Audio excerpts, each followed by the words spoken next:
Hey guys, welcome to Unbiased Rugby. So, looks like the Wallabies have got one hand on the Bledisloe Cup, beating the All Blacks 47-26 at Perth. I watched the game. I actually watched it twice. It was a cracker of a game, highly entertaining. I think looks like the Wallabies pitched up on the day. It's the biggest score ever against the New Zealand side, I think, since 1903. Looking at the record, it equals the biggest win margin by any team against the All Blacks. So it was a convincing win. You can't say anything else about it. Credit to the Wallabies. I think everyone had written them off. I'd written them off.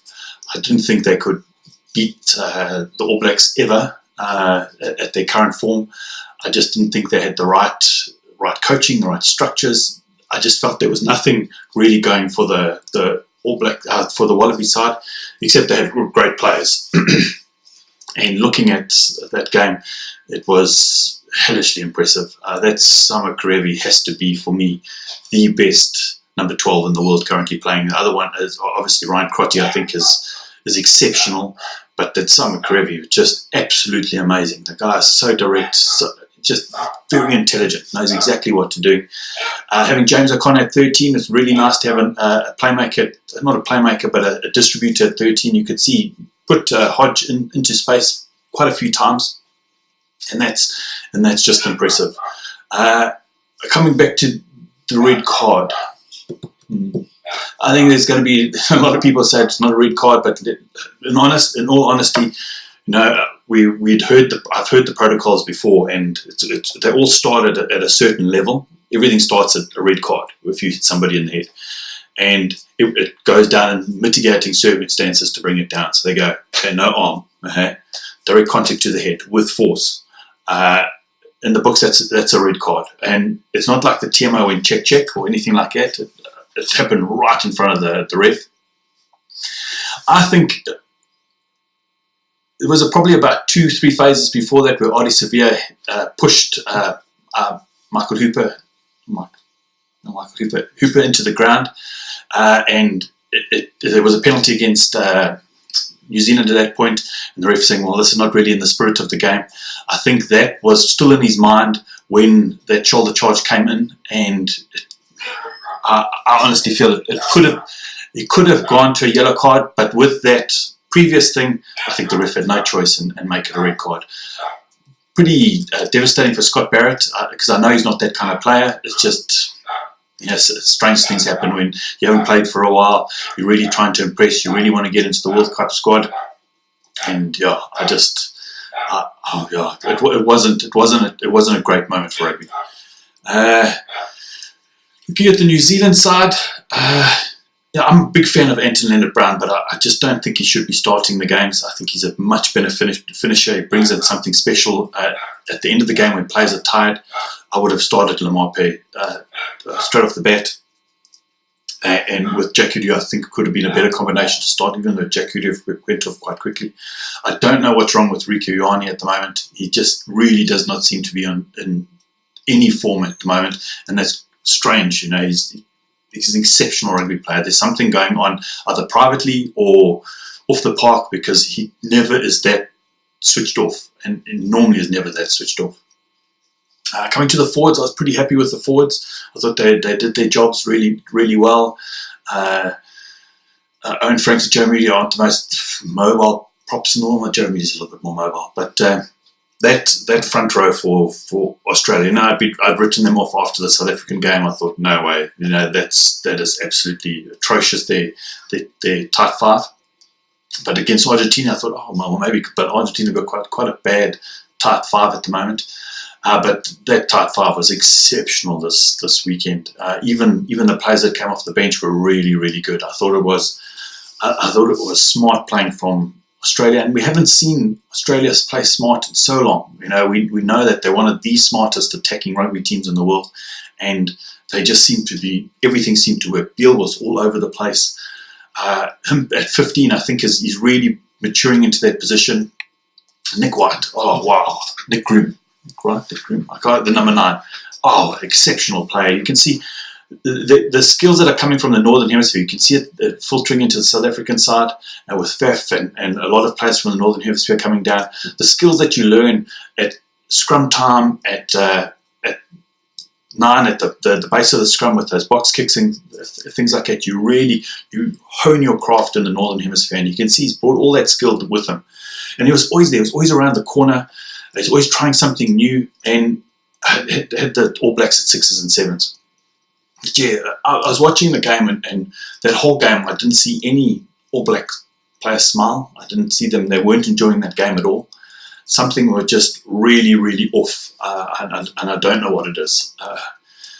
And something was really, really on for the Wallabies, because if that Wallaby side played like that and went to the World Cup, they could easily win the World Cup. And that's saying a hell of a lot, because a lot of people had written them off, and they didn't deserve to be written off at all. I think they've jumped quite far up the world rankings. Well, that'll happen on Monday. We'll find out. But yeah, now we're going to get back to the real big questions. The 10-15 for the All Blacks.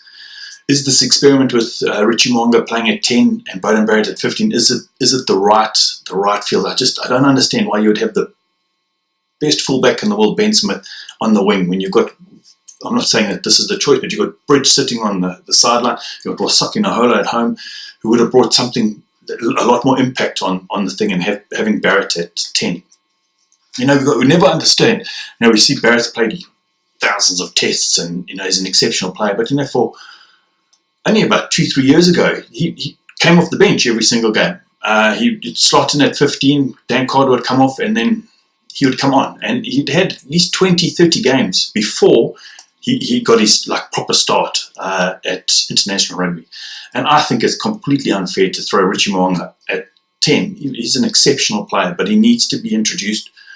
A first 5 or a scrum, fly or number 10 position is an extremely technical position, and at international level, it's so fast, and the pace is so in your face that I think it seems like they're throwing him through to the wolves, and either say sink or swim.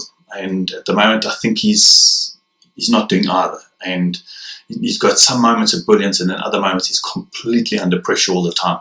And he just hasn't had the opportunity to actually grow into his position, like Beauden Barrett was. Beauden Barrett was given 20-30 tests to grow into that position, and Richie Mo'unga hasn't. I understand the fact that they want 2 playmakers on the field, but why? Why? When you've got an exceptional playmaker in Beauden Barrett at 10, and if you've got Ryan Crotty, Jack Goodhue, you've got Ben Smith at the back, that's an exceptional backline. Any team in the world would love to have a backline like that. So why go with this experiment of the 10-15? Do you think they should continue with it? I'm not 100% sure. I think they will, because I think they will. I think they're going to continue with it. But are they going to do some radical changes to try to keep the Bledisloe Cup for next week? I'm not 100% sure. We've got to always remember, the rest of the world holds New Zealand rugby to an absolute higher standard to everybody else. And sometimes it's unfair, but we don't expect New Zealand to knock on.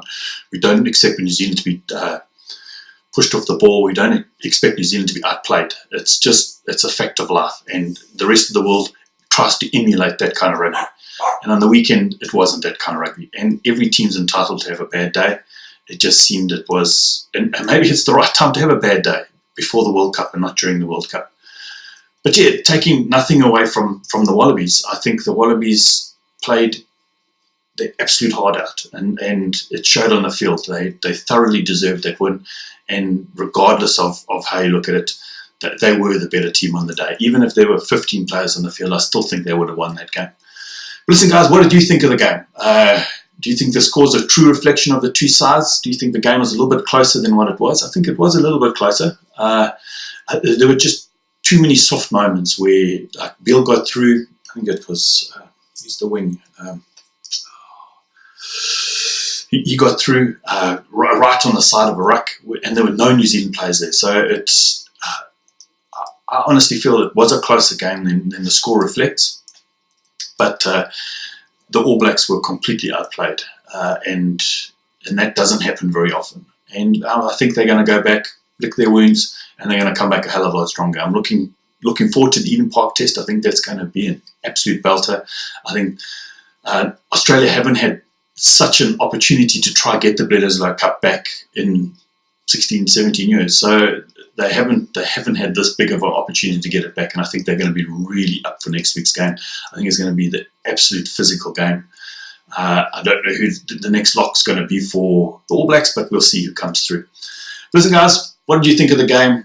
Did you enjoy it as much as I enjoyed it? And what players stood out for you the most during the day? Listen, guys, have a great day. Chat soon. Bye.